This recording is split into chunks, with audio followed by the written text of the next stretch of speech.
जैसे से बेटा आज न्यू चैप्टर स्टार्ट करेंगे अपने कंपोजिशन लेवी। कंपोजिशन स्कीम क्या होती है बेटा, ये जो छोटे बिजनेसमैन है उनके लिए होती है, जो बुक्स ऑफ अकाउंट्स वगैरह मेंटेन नहीं कर सकते। कंपोजिशन में क्या होता है कि एक आपकी टर्नओवर एक लिमिटेड है, टर्नओवर क्या है, एक लिमिट तक है, तो आप कंपोजिशन स्कीम ले सकते हो। अगर आपकी टर्नओवर उस लिमिट से क्या होगी, ज्यादा होगी, तो आप कंपोजिशन स्कीम नहीं ले सकते। ये कंपोजिशन स्कीम है क्या, इसमें आपको टैक्स फिर कम रेट से देना पड़ेगा, 1% 2%, लेकिन ये तो प्लस पॉइंट हो गया। लेकिन जिस व्यक्ति ने कंपोजिशन स्कीम अडॉप्ट कर ली उसको इनपुट टैक्स नहीं मिलेगा। परचेज करके लाता है तो इनपुट मिलता है ना, बेचेगा तो क्या होगा, आउटपुट। वो इनपुट लेके नेट पे करता है। कंपोजिशन लेवी का सबसे बड़ा ड्रॉबैक ये है कि इस पे इनपुट टैक्स क्रेडिट नहीं मिलता। अच्छी स्कीम है वैसे, क्योंकि इसमें ज्यादा होच पोच नहीं होता, ना इनपुट लेना होता है, ना ज्यादा अकाउंट्स मेंटेन करने पर, तो नॉर्मल होता है। तो जितनी सेल की उसका 1% या 2% जो भी है वो पे कर दो आप। ये छोटे बिजनेसमैन है जिनको बुक्स वगैरह रखने में दिक्कत ना है उनके लिए बनाई गई है, ठीक है। ये कंपोजिशन है, इसमें से पक्का 100% क्वेश्चन आएगा 8 मार्क्स के अंदर। सुनना ध्यान से, देखो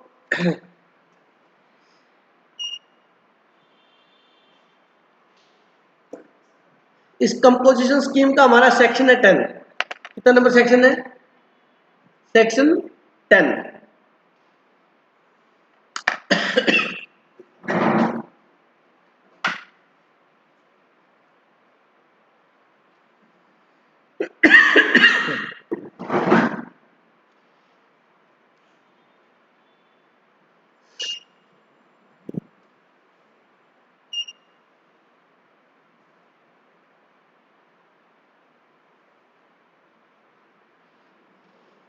सेक्शन 10 है basic for adoption of composition scheme. कहते हैं कंपोजिशन स्कीम अडॉप्ट करने का क्या बेसिक है, ठीक है। ध्यान सुनना, a registered person who aggregate turnover in the preceding financial year did not exceeding rupee 1.5 crore, उसकी जो टर्नओवर है वो 1.5 करोड़ रुपए से ज्यादा नहीं होनी चाहिए पिछले साल में। प्रीसीडिंग फाइनेंशियल ईयर में 1.5 करोड़ से ज्यादा नहीं होनी चाहिए। अगर उसके पिछले साल में टर्नओवर 1.5 करोड़ रुपए से क्या है, ज्यादा है, तो फिर वो कंपोजिशन स्कीम नहीं ले सकता। बात समझ आ गई कि नहीं आ गई। जो मैंने कहा था कि लिमिट से ज्यादा नहीं होती, वो लिमिट क्या है बेटा, 1.5 करोड़, ठीक है। ब्रैकेट में लिखता है 75 लाख इन 8 special category of state. Special category of state याद है, मिजोरम, नागालैंड, मणिपुर, मेघालय, त्रिपुरा, उनमें ये लिमिट जो है वो 1.5 लाख 1.5 करोड़ ना होगी, कितनी है, 75 लाख। बेटा बात समझ आ गई नहीं आ गई। स्पेशल कैटेगरी ऑफ स्टेट में जो है वो कंपोजिशन स्कीम, ये 2 नंबर के क्वेश्चन में ये आएगा कि कंपोजिशन स्कीम लेने के लिए कितनी टर्नओवर होनी चाहिए, 1.5 करोड़ या उससे कम होनी चाहिए, उससे ज्यादा नहीं होनी चाहिए। स्पेशल कैटेगरी ऑफ स्टेट के अंदर कितनी होनी चाहिए, स्पेशल कैटेगरी ऑफ स्टेट में, तो स्पेशल कैटेगरी ऑफ स्टेट में कितनी बेटा, 75 lakh. May of the pay tax according to this scheme and current financial. अगर पिछले साल में देखो, अगर करंट ईयर में कंपोजिशन स्कीम लेनी है नीरज, तो अपने किसकी सेल देखेंगे, पिछले साल की। अगर पिछले साल में आपकी टर्नओवर 1.5 करोड़ या 75 लाख है तो आप कंपोजिशन ले सकते हो, अगर उससे ज्यादा तो कंपोजिशन स्कीम नहीं ले सकते, ठीक है जी। उसके बाद सुनना, if there is any provision of this act which is contrary to the provision of this section 10, even then the provision of section 10 shall be applied, but the provision of this section are subject to the provision of section 9(3) and 9(4). That is, no such provision shall be given in this section will be contrary in the provision of section 9(3) और 9(4। ये क्या कह रहा है सुनो ध्यान से, हालांकि इसका इतना भी कहता है कि जो 9(3) 9(4 है, 9(3) 9(4 याद होना चाहिए आपको, मेरा आरसीएम, रिवर्स चार्ज मैकेनिज्म। तो ये कह रहा है कि 9394 है, रिवर्स चार्ज के अंदर कंपोजिशन लेवी लागू नहीं होगी, रिवर्स चार्ज में कंपोजिशन लेवी लागू नहीं होगी। मतलब ये हुआ बेटा, आरसीएम के अंदर कंपोजिशन नहीं लगेगा। अब बड़े ध्यान से समझना इस बात को, देखो ये बातें इनकी नोट्स बनाने से समझ नहीं आएगी, यही समझ में आएंगी। अब एक बात और बता दूं, एग्जाम से 2 दिन पहले कहो सर आप रिवाइज करा दो, बेटा कुछ नहीं होना। उसके बाद आंसर ये होना कि बेटा जो आता है वो कर लो, जो नहीं आता उसको छोड़ दो। क्योंकि अगर 2 दिन में अगर पढ़ा जाता तो यूनिवर्सिटी पागल थोड़ा जो 1 साल का टाइम देती है आपको। समझ रहे मेरी बात को? तो ये ध्यान से सुन लो मेरी बात। अभी एग्जाम से 2 दिन पहले कहोगे सर ये करा दो वो करा दो, मैंने जो करवाया आपको बड़े अच्छे तरीके से करवाया है, और जीएसटी की तो बकायदा सारी क्लास रिकॉर्ड कर रहा हूं इसलिए मैं आपकी। चलिए ध्यान से सुनना। जैसे ए है, ये बी है। ए ने कंपोजिशन लेवल ले लिया। क्या ले लिया? कंपोजिशन लेवल लेने का मतलब ये हो गया कि ये कम रेट से टैक्स देगा। क्या करेगा ये? कम रेट से टैक्स देगा। 1% 2% है, इस पे बताऊंगा। अच्छा ठीक है, इसने बी से कोई गुड्स खरीदा, ठीक है, उस पे लग गया आरसीएम। क्या लग गया? और उस पे जीएसटी है 18%। ये तो सप्लायर है, ये क्या है? रिसिपेंट है, इसने खरीदा है बेटा। ठीक है, अब ये कहता है मैं तो कंपोजिशन लेवी ले रखी है, मैं तो 1% या 2% दूंगा। गवर्नमेंट कहती है हेलो, आप 93 या 94 जो सेक्शन है किसके थे? आरसीएम के। तो ये आरसीएम के जो सेक्शन है इसके ऊपर सेक्शन 10 एप्लीकेबल नहीं होगा, ये कह रहा है। ये मतलब अगर रिवर्स चार्ज है तो फिर जो टैक्स रेट है वही लगेगी। समझ आ गई मेरी बात? नीरज आ गई समझ में? नहीं आई? अगर मैं दोबारा नहीं बोलता तो ये पूछता भी ना। सुनो बेटा, कंपोजिशन में ये कम रेट से देगा। कंपोजिशन में मतलब ये जितना सेल करेगा ना ए, उसका ये 1% या 2% दे देगा। लेकिन अगर रिवर्स चार्ज में इसको टैक्स देना पड़ गया, रिवर्स चार्ज में क्या होता है? रिसिपेंट देता है। तो रिसिपेंट जब टैक्स देगा तो जो रेट 18% या 12% है वही देना पड़ेगा। उस समय ये नहीं कह सकता कि मैंने कंपोजिशन लेवी ली हुई है और मैं 1% दूंगा या 2% दूंगा। मतलब रिवर्स चार्ज पर कंपोजिशन वाले रूल लागू नहीं होंगे। बात समझ आ गई कि नहीं आ गई? ये बात समझ आ गया? चलिए, ये चैप्टर यहीं से करना है आपको, इसलिए मैं अंडरलाइन कर रहा हूं, अंडरलाइन कर लेना आप। स्पेशल कैटेगरी ऑफ स्टेट आपको बताए हुए हैं बेटा, ये रे बेटा। For the purpose of this section Arunachal Pradesh, Manipur, Meghalaya, Mizoram, Nagaland, Sikkim, Tripura, Uttarakhand, count कर सकते हो 8 है पूरे।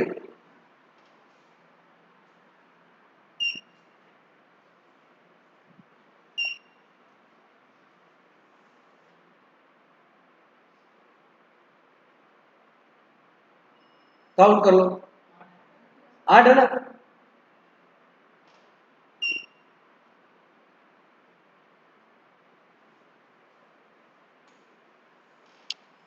इन 8 स्टेट में से क्वेश्चन आ जाए तो 75 लाख, और नहीं तो 1.5 करोड़। अब अगला क्वेश्चन है। अब देखो ये पहला पॉइंट बन के अगर लिखना चाहो तो घर जाके नोट्स बना सकते हो, आप बनाना चाहो तो। पहला है अडॉप्ट कौन कर सकता है, उसमें 2 आएंगे। नॉर्मल स्टेट 1.5 करोड़ पिछले साल में, उससे ज्यादा नहीं होना चाहिए। स्पेशल कैटेगरी ऑफ स्टेट में अप टू 75 लाख। फिर उसके बाद स्पेशल कैटेगरी ऑफ स्टेट पता लग गया। उसके बाद रिवर्स चार्ज पर कंपोजिशन लेवी लागू नहीं होगी, उसमें नॉर्मल रेट लगेगा। उसके बाद आ गया maximum rate of composition tax, मतलब कंपोजिशन स्कीम ले ली तो कंपोजिशन स्कीम में मैक्सिमम रेट क्या है टैक्स का, मतलब क्या रेट लगेगा। ठीक है जी। So far rate of concern in the registered person exercising the option under section 10(1) has been classified in 3 categories which shall pay tax different rate under the scheme. In this section, the rate of prescribed are the maximum rate. The actual rate shall be notified under Rule 7 of CGST rule. The maximum rate prescribed for different category of registered person under this section has been shown in the following table. इसका कोई मतलब नहीं है, इसने अपनी language लिखी है कि ये सेक्शन में लिखा हुआ है उसके अकॉर्डिंग मैक्सिमम रेट होगा एनी रेट। हमारा मैक्सिमम रेट यहां बता रखा है, आपको टेबल लर्न करनी है, ये मोस्ट इंपोर्टेंट है। ये टेबल सुनना जरा, अपनी हेडिंग क्या थी बेटा? मैक्सिमम रेट क्या है जीएसटी कंपोजिशन लेवी की। अगर मैन्युफैक्चरर है, मैन्युफैक्चरर समझते हो, कोई चीज लाता है फिर उससे कोई चीज बनाता है और फिर बेचता है तो मैन्युफैक्चरर है। हेलो, आप दिल्ली से मोबाइल लाए 10,000 का, गंगानगर आके आपने 12,000 का बेच दिया, नीरज ये मैन्युफैक्चरिंग है क्या? ये ट्रेडिंग बोलते हैं इसको। क्या बोलते हैं? ट्रेडिंग। मैं दिल्ली से कपड़े ले क्लोथ लेके आया, उसको यहाँ से कटिंग करके स्टिचिंग करके शर्ट और जीन बना के बेची, मैन्युफैक्चरिंग है ये। मतलब जो रूप में लाया उसी रूप में आगे बेच दिया तो ट्रेडिंग है, उसमें कुछ चेंज करके बेचा तो बात समझ आ गई कि अगर मैन्युफैक्चरर है, अगर कौन है बेटा मैन्युफैक्चरर है, तो जीएसटी की रेट लगेगी 2%। कितनी? मतलब 1% सीजीएसटी 1% एसजीएसटी, टोटल कितनी होगी? 2%। और अगर रेस्टोरेंट और सर्विस प्रोवाइडर है तो 5% है। आप देखना चेक करना डोमिनोज पे 5% जीएसटी लगा होता है। तो दोबारा बता देता हूं, मैन्युफैक्चर पे कितना है? 2%, रेस्टोरेंट पर कितना है? 5%, और अदर सप्लायर पे कितना है? 1%। मतलब ट्रेडर या ट्रेडिंग वाला किस पे आएगा? अदर सप्लायर के अंदर आएगा। कितना बेटा? 1%। आगे बात समझे? एक बार बेटा अपने एग्जाम्पल नंबर 1 डिस्कस करें आपके साथ।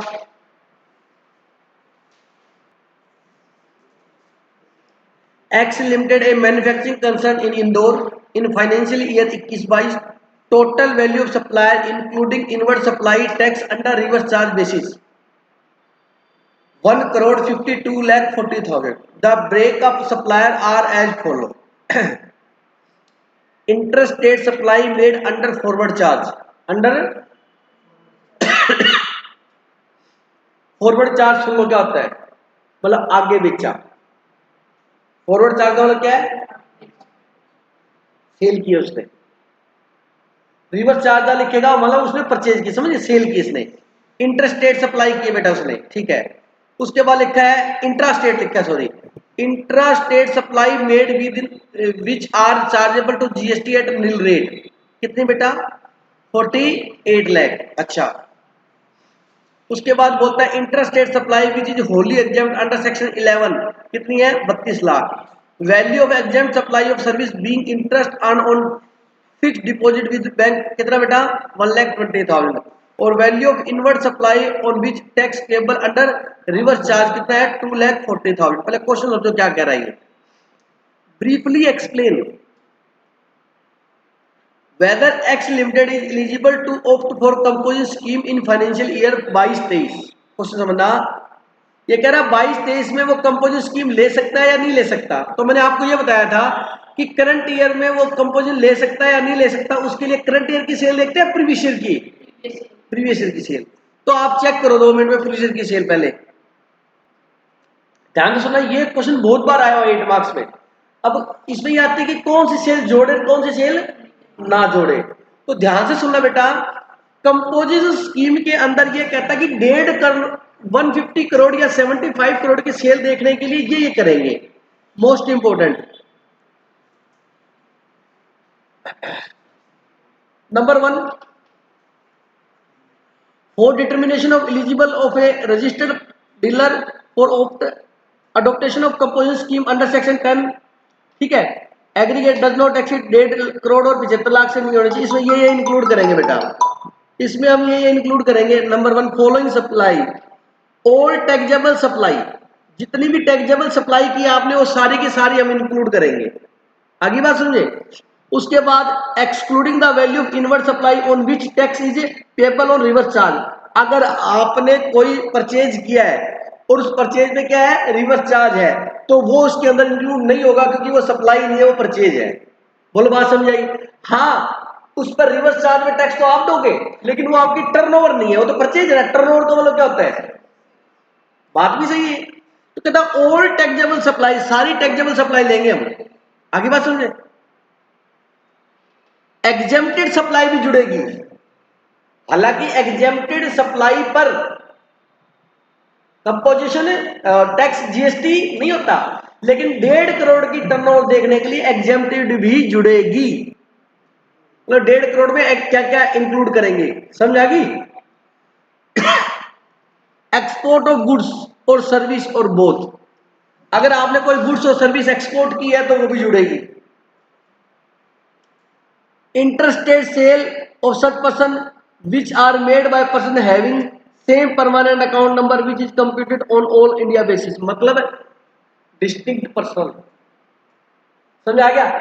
कहता है कि दूसरे स्टेट में सेल की है, हेलो कहां की है, लेकिन दूसरे स्टेट में जो बिजनेस है उसी पैन नंबर पे है। पैन नंबर समझते हो ना, परमानेंट अकाउंट नंबर। मेरा पैन नंबर है ACDPY4856D, ठीक है। यहां पर मैंने अपना बिजनेस किया, एक ब्रांच जब पंजाब में भी है मेरी, उसी पे मैंने दूसरा नाम ले रखा है, तो यहां से वहां बेचा वो भी इंक्लूड होगा सेल में। समझ आ गई मेरी बात? तो आपको ये चार चीजें याद रखनी है। आपको पूछ सकता है कंपोजिशन में एग्रीगेट टर्नओवर में क्या क्या जोड़ते हैं। Number 1 old taxable supply excluding RCM. Number 2 exempted. Number 3 export goods और सर्विस। और 4 interstate supply distinct person, same pan पे। समझ आ गई मेरी बात? तो ये सारी की सारी इंक्लूड होंगी, ये सारी की सारी क्या होंगी बेटा, इंक्लूड होंगी। आगे बात समझे? आपको मैंने एक चैप्टर कराया था रजिस्ट्रेशन वाला, याद है यार? रजिस्ट्रेशन करवाया मैंने आपको, उसमें टोटल टर्नओवर कितनी थी, रजिस्ट्रेशन कितने में मैंडेटरी है,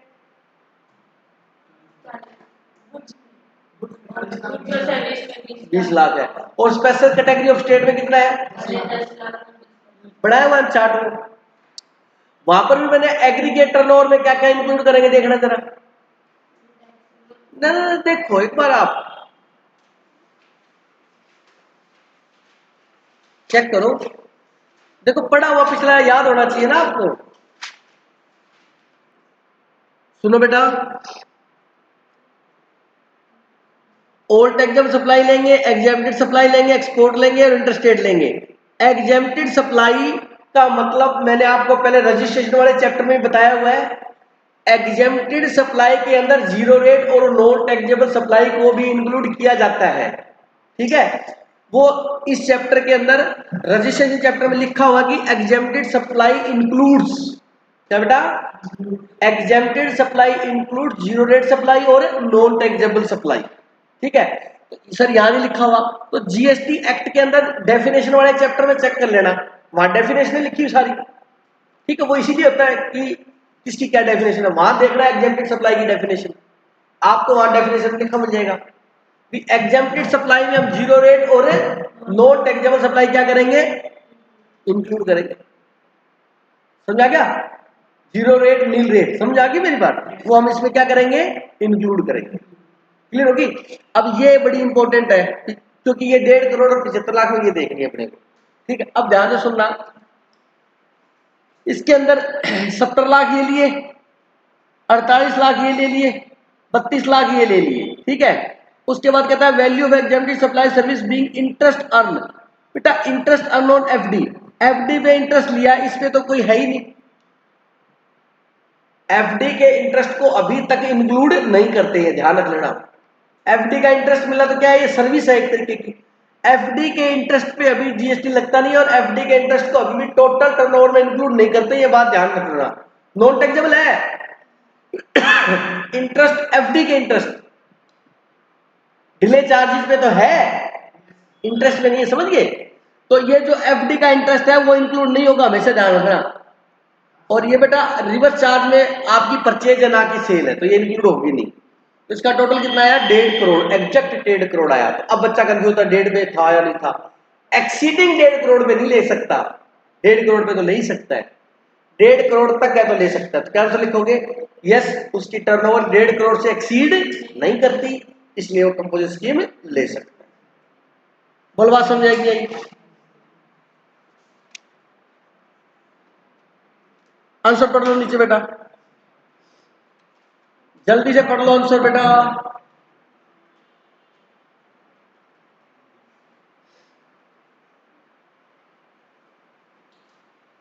नीचे लिखा हुआ 4 लाइनें, वो पढ़ के देख लो, पता लग जाएगा।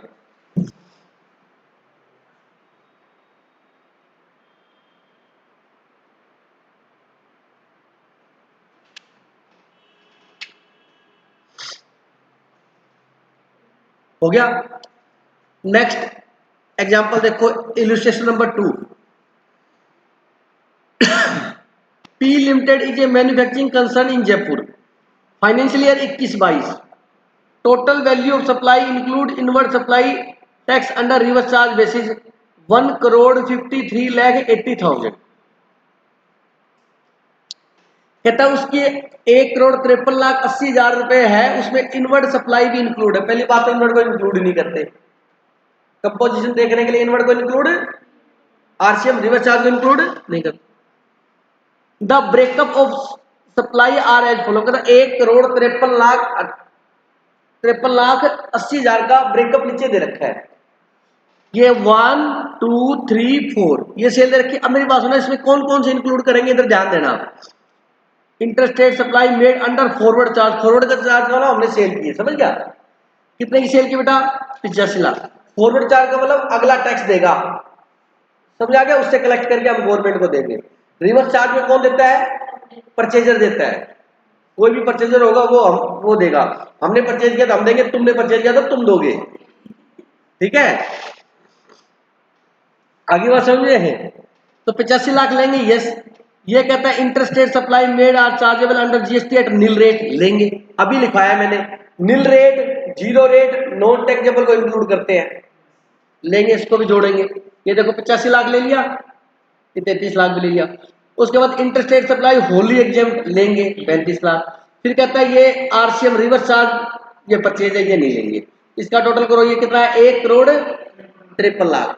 क्या आंसर आएगा कि प्रीवियस ईयर में इसकी टर्नओवर एक्सीडिंग 1.5 करोड़ है, इसलिए कंपोजिशन स्कीम अडॉप्ट नहीं कर सकता। नीचे पढ़ के देखो जल्दी से, आसान है चैप्टर बिल्कुल।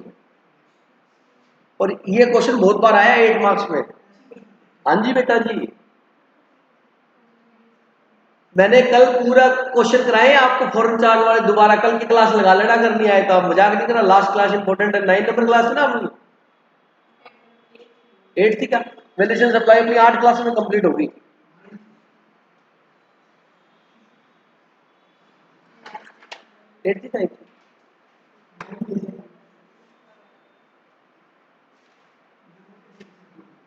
यहां तक कोई डाउट है क्या? बोलो।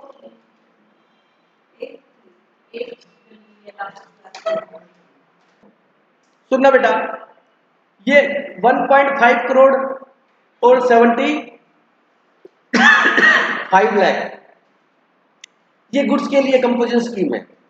पहले क्या था, जब जीएसटी आया था तो सर्विस प्रोवाइडर कंपोजिशन स्कीम नहीं ले सकता था। सर्विस प्रोवाइडर, उसकी टर्नओवर 10 लाख है, 20 लाख है, 25 लाख है, मतलब कंपोजिशन का ऑप्शन सिर्फ किसके लिए था? गुड्स के लिए, सर्विस के लिए नहीं था।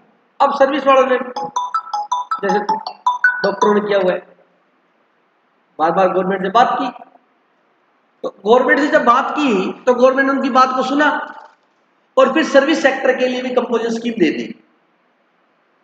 बट आपको पता है सर्विस सेक्टर के लिए लिमिट आपको पता है 1.5 करोड़ नहीं होगी, आप भी समझदार हो। तो ये देखिएगा इंग्लिश मीडियम की बुक में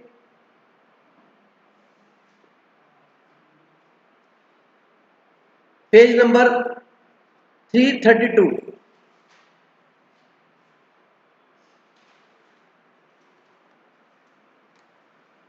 ये अलग से ऐड किया है, पहले इस बुक में नहीं था बेटा, ये अब ऐड किया इन्होंने। हाँ, कम ये बॉक्स वाला इंपॉर्टेंट नोट लिखा हुआ है ना, तो ये वाला, ये इंपॉर्टेंट नोट इंपॉर्टेंट ही है, ठीक है। क्या लिखा हुआ है देखो, composition scheme for small service provider and mixed supply. Small service provider का मतलब क्या हुआ? जो सर्विस प्रोवाइडर लेकिन जो छोटे व्यापारी है। मिक्स्ड सप्लाई का मतलब क्या हुआ? जो गुड्स भी बेचते हैं और सर्विस भी देते हैं। हेलो, जो गुड्स बेचते हैं और सर्विस भी देते हैं, आई बात समझे? जो गुड सेक्शन 10 टू ए लेके आए, कंपोजिशन स्कीम का सेक्शन कौन सा था? 10 था, उसी के अंदर ऐड किया इन्होंने सेक्शन 10 टू ए, ठीक है। उसमें क्या कहता है? Composition scheme was brought into force, मतलब ब्रोट इनटू फोर्स मतलब लागू की गई, एप्लीकेबल की गई विद इफेक्ट फ्रॉम 1 जनवरी। कब से लागू की? 1 जनवरी 2020 से। जीएसटी आया था 2017 में, तो लेकिन ये सर्विस टैक्स पे, सर्विस के ऊपर है कंपोजिशन स्कीम, कब से आई? 2020 में, ठीक है जी। In fact the scheme had come into force with the effect of 1 April, though the notification बाद में आया था इसका, आपको ये पढ़ने की जरूरत नहीं है, आगे देखो कौन ले सकता है। ये देखो, if the aggregate turnover of a registered dealer in the preceding financial year does not exceed rupee, मतलब अब आपको कंपोजिशन वाले चैप्टर में 3 लिमिट याद रखनी है। गुड्स के केस में 1.5 करोड़ और उसका हाफ कर दो, और सर्विस के केस में 50 लाख। ठीक है जी।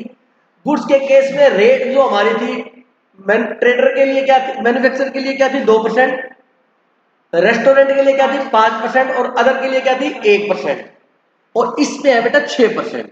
कितनी है इसके लिए स्कीम में, तो टैक्स रेट सीजीएसटी 3% और एसजीएसटी भी कितना 3%, तो टोटल कितना हो गया बेटा बोलो 6%।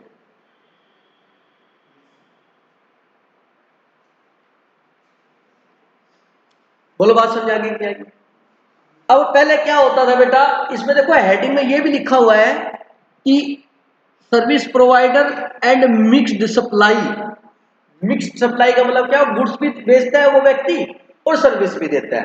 तो पहले क्या होता था, गुड्स के साथ सर्विस देता था ना, गुड्स के साथ क्या देता था, और उसकी टर्नओवर मान लो थी 40-45 लाख, तो भी वो कंपोजिशन नहीं ले पाता था।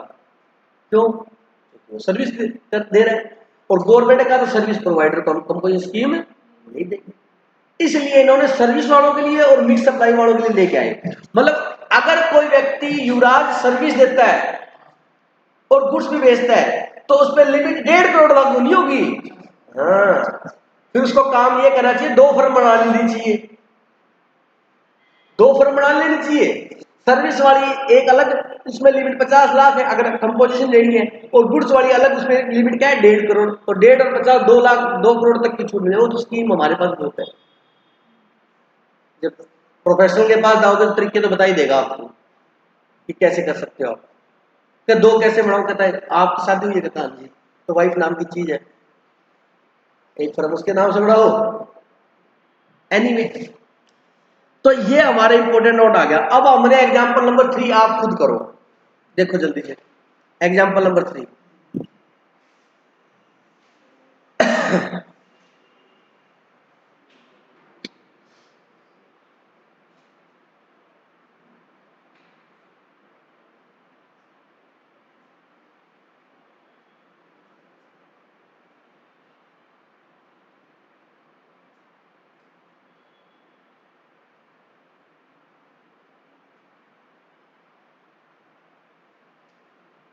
सुनो बेटा, आपने एग्जांपल नंबर कौन सा देखा अभी 3, उसमें एक सेक्शन और एप्लीकेबल हो रहा है। तो सर्विस प्रोवाइडर के लिए लिमिट हमने कितनी पड़ी 50 लाख। अब क्वेश्चन ये है कि अगर मिक्स सप्लाई है, मतलब गुड्स भी दे रहा है और सर्विस भी दे रहा है, ठीक है, तो उसमें गवर्नमेंट ने कहा कि भाई आप किसी भी केस में अगर सर्विस भी दे रहे हो और गुड्स भी है, तो जो टोटल आपकी टर्नओवर है गुड्स की, उसका मैक्सिमम सर्विस कितनी दे सकते हो 10% दे सकते हो। ठीक सही, कितना? अगर आप 10% से ज्यादा दे रहे हो ना, तो फिर आप कंपोजिशन नहीं ले सकते। अब सुनना, पेज नंबर निकालिए, देखो बेटा, conditional applicable for service provider, इसका मैं चार्ट बना दूंगा कल, ठीक है। Conditionally applicable for service provider, normally service provider can adopt composition scheme conditionally, ठीक है, बट रेस्टोरेंट सर्विस प्रोवाइडर में adopt this scheme without any specified condition. एक तो ये बात नहीं आई, कंडीशन है कि 50 लाख से ऊपर नहीं होना चाहिए सर्विस के केस में, गुड्स का अलग है। अब रेस्टोरेंट में इन्होंने क्या किया, रेस्टोरेंट में ये कहा कि भाई आपकी सेल कितनी भी हो आप कंपोजिशन ले सकते हो, मतलब आपकी सेल 2000 करोड़ है तो भी आप कंपोजिशन, डोमिनोज की सेल आपको पता कितनी है, डोमिनोज वाला जब कंपोजिट, तो सिर्फ और सिर्फ किसके केस में, ये रेस्टोरेंट के केस। समझ आ गया? मतलब ये साफ लिखा है, बट रेस्टोरेंट सर्विस प्रोवाइडर में opt this scheme without any specified condition without, बोलो समझ आएगी है। बाय रेस्टोरेंट सर्विस प्रोवाइडर ही means such restaurant who supply food and other edible items and drinks excluding alcoholic liquor. Drinks में soft drink है, hard drink नहीं है। समझ आ गई मेरी बात। अल्कोहलिक लिकर तो जीएसटी में कवर नहीं है ना, इसलिए कहा है। कहता है उसमें food item, edible item, drink excluding alcoholic liquor for human consumption. Alcoholic liquor medicine में भी तो यूज होती है, ये कहता ह्यूमन कंजम्पशन में जो मतलब वाइन, ठीक है जी। If a service provider other than, यहां तक बात समझ आ गई, यहां तक क्लियर कर लो। पहले सिंपल लैंग्वेज में बताता हूँ, रेस्टोरेंट वाले की सेल कितनी भी हो वो कंपोजिशन स्कीम ले सकता है, गवर्नमेंट ने ये कहा है। मेरी तो बात समझ आ गई बेटा। अब आगे क्या कहता है, if a service provider other then A restaurant service provider opt this scheme, the value of service provided by him shall not be more than 10% of his turnover in the preceding financial year or 5 lakh, whichever is higher। ये line दोबारा करो, ये line दोबारा करो। If a service provider other then A restaurant service provider opt this scheme, the value of service provided by him shall not be more than 10% of his total turnover in the preceding financial year or 5 lakh, whichever is higher। सुनना जरा ध्यान से। इस service को 3 part में divide करते हैं। Service वाला कंपोजिशन कब ले सकता है, 3 बात में लेकर, 3 बातों में चलते हैं। नंबर 1, सर्विस अगर सिर्फ और सिर्फ होली सर्विस दे रहा है, 100% क्या देता है, तो उसकी लिमिट 50 लाख है। बोलो बात समझ आ गई नहीं है। अब रेस्टोरेंट में क्या होता है युवराज, सर्विस भी दी जाती है और गुड्स भी दिए जाते हैं। गुड्स जैसे फूड तैयार हो गया, वो आपको टेबल पे ला के देते हैं, वह म्यूजिक भी प्रोवाइड करवा देते हैं, बैंकेट हॉल भी दे देते हैं। आप कुछ और डिमांड करते हो तो वो भी मिल जाती है। समझ रहे मेरी बात को, मतलब मेरा कहने का मतलब, मेरी बात सुन लो प्लीज। जो भी XYZ चीज आपको भी, हमारे को तो आइसक्रीम चाहिए अलग से, मैं ये कह रहा था, ठीक है ना, अमेरिकन नट चाहिए, ठीक है, तो अल्कोहलिक लिकर चाहिए, मतलब ऑन डिमांड है। सर्विस वेटर सर्विस देता है या नहीं देता, सर्विस ही देता है वेटर वहां पर। तो अगर गुड्स प्लस सर्विस है तो पहली बात, रेस्टोरेंट में तो कंपोजिशन ले सकता है विदाउट एनी लिमिट। क्लियर हो गया। अब आती है सर्विस प्लस गुड्स वाला, कह रहा सर्विस और गुड्स दोनों दे रहा है, वो कंपोजिशन तब ले सकता है जब उसकी सर्विस की वैल्यू, क्या उसकी जो टर्नओवर है उसका कितना परसेंट है, 10% निकाल लो। कितना निकाल लो, और 5 लाख। अब मान लो उसकी टर्नओवर है, मान लीजिए 8 लाख, कितनी है, 8 लाख का 10% 80,000, और 5 लाख, दोनों में ज्यादा कितना है, 5 लाख। तो मतलब 5 लाख हो गया, तो उसकी सर्विस की वैल्यू 5 लाख से ज्यादा नहीं होनी चाहिए। मतलब उसकी टोटल जो सेल है उसका 10% और 5 लाख बीच एवरेज हायर, वो लिमिट से ऊपर उसकी सर्विस नहीं होनी चाहिए, जो गुड्स और सर्विस दोनों देता है। मेरे समझ आ गया। उसकी टर्नओवर मान लो है 1 करोड़, कितनी है, 1 करोड़ का 10% 10 लाख, और 5 लाख, दोनों में ज्यादा कितना है, 10 लाख। तो उसकी सर्विस की वैल्यू 10 लाख से ज्यादा नहीं होनी चाहिए। समझ आ गई। मतलब मैक्सिमम वो 10% या 5 लाख, जो दोनों में ज्यादा है उतनी सर्विस दे सकता है। वो किस केस में है, जब गुड्स और सर्विस दोनों देता है तब। अकेली सर्विस देता है तो 50 लाख बेटा, गुड्स और सर्विस दोनों देता है तो 10% 5 लाख, जो दोनों में ज्यादा है वो। और रेस्टोरेंट को पूरी छूट है, कितनी भी से होते वो ले सकता है। बोलो बात समझे, 3 ही बातें इसमें। अब वो एग्जाम्पल कर लो जो आपने पढ़ा था, इलिस्ट्रेशन नंबर 3 मैं पढ़ता हूं आपके साथ, देखो। During the financial year 21-22 Ramesh है हैविंग टर्नओवर 90 लाख। अब देखो इसकी टर्नओवर कितनी है, 90 लाख। अब 90 लाख का बताओ 10%, 9 लाख और 5 लाख, हायर कितना है, 9 लाख है ना। तो 9 लाख तक की सर्विस दे सकता है वो। अगर 9 लाख तक की सर्विस है तो कंपोजिशन ले सकता है। अगर उसकी सर्विस की वैल्यू 9 लाख से क्या है तो कंपोजिशन नहीं ले सकता। 90 लाख है। Of electronic goods and have received from rental income कितनी मिली 12। रेंट मिला आपको। रेंट बेटा सर्विस की वैल्यू है। हेलो, आप किसी को चीज रेंट पे देते हो, वो यूज करता है और आपको क्या देता है, किराया देता है। तो आप उसको गुड्स थोड़े देते, सर्विस प्रोवाइड करा रहे हो। होटल वाले रूम देते हैं आपको, वो सर्विस प्रोवाइडर है।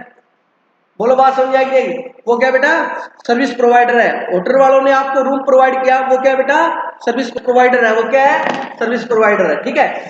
तो एनीवे यहां पर 12 लाख है, तो 90 लाख का 10%, 9 लाख और 5 लाख। हायर कितना है, 9 लाख। 9 लाख तक की सर्विस देगा तो ले सकता है, लेकिन इसकी सर्विस 12 लाख है, तो इसका आंसर आ गया ये कंपनी स्कीम है, नहीं ले सकता। ये कहता 12 लाख रेंट से मिला इसको। आगे कहता है whether the Ramesh can opt the composition levy in financial year 22-23, नहीं ले सकता। आंसर आ गया, क्योंकि पिछले साल उसकी 10% से क्या है, ज्यादा है। अब आगे क्वेश्चन कहता है would there be any change in your answer if Ramesh as income. कहता रमेश की रेंटल इनकम 8 लाख होती तो आपका आंसर बदल जाता। बिल्कुल बदल जाता हमारा आंसर, क्योंकि 9 लाख से कम है, तो फिर हम ये बोलते कि वो कंपोजिशन स्कीम में ले सकते। बोलो बात समझ आएगी? इंपॉर्टेंट है ये चैप्टर। 50% चैप्टर हो गया ये, 50% बचा कल, बस 3 क्लासों में खत्म हो जाएगा ये। उसके बाद थोड़ा लंबा चैप्टर हमारा है, लगभग 7 क्लासों का, इनपुट टैक्स क्रेडिट, जिसमें से 20 नंबर का क्वेश्चन और आएगा। एक तो वैल्यू ऑफ सप्लाई में से आएगा, एक इनपुट टैक्स क्रेडिट में से आएगा।